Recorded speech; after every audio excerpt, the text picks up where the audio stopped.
హరే కృష్ణ. పనికి రాదని అనుకున్న ఒక పగిలిన కుండ ఎలా అందరికీ అందాన్ని పంచిందో తెలుసా?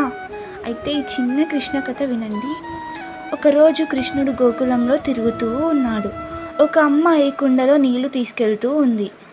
ఆ కుండకు చిన్న రంధ్రం పడిందన్నమాట. ఇంటికి వెళ్ళేసరికి సగం నీళ్లు దారిలో కారిపోతూ ఉండేవి. ఆ అమ్మాయి బాధతో కృష్ణుడికి చెప్పింది, కృష్ణ, నేను సరిగ్గా ఏ పని చేయలేకపోతున్నాను కృష్ణ, నా కుండ కూడా పనికి రాదు అనిపిస్తోంది అని. అప్పుడు కృష్ణుడు నవ్వుతూ చెప్తాడు, రేపు మళ్ళీ ఇదే దారిలో రా అని. మరుసటి రోజు ఆమె మళ్ళీ అదే కుండతో అదే దారిలో వస్తుంది.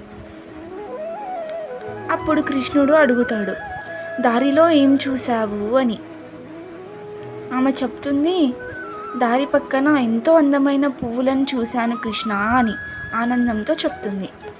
అప్పుడు కృష్ణుడు అంటాడు, అది నీ కుండ వల్లే కారిన నీళ్ళ వల్ల ఆ పూలు పెరిగాయి అని. మనలో లోపాలు ఉన్నా పర్వాలేదు, అవి కూడా కొన్నిసార్లు మంచి పనికే ఉపయోగపడతాయి. ఈ కృష్ణుడి కథ ఎలా ఉందో కామెంట్ చేయండి. అలాగే ఇలాంటి వీడియోస్ కోసం లైక్ ఇంకా సబ్స్క్రైబ్ చేసుకోండి.